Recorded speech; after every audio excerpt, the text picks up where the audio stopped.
Life doesn't warn you before it breaks you. One day you're fine.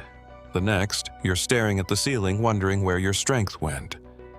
If you're there now, this video is for you. The first step is brutal. Stop pretending.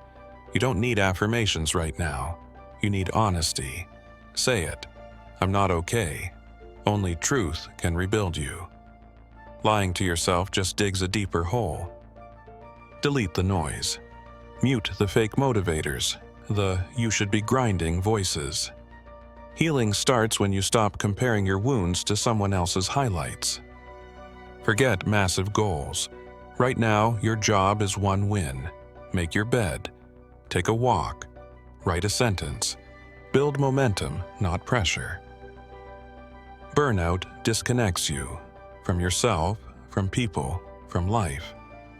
Rebuilding means reconnecting with nature, with music, with a human voice that isn't shouting at you to hustle.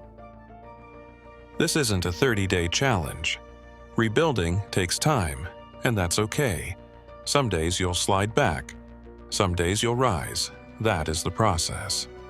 If this hits something real in you, subscribe. We don't do fluff here, just truth, pain, and progress. Like this video, share it with someone who needs real motivation, not fantasy. You're not alone. Let's rebuild.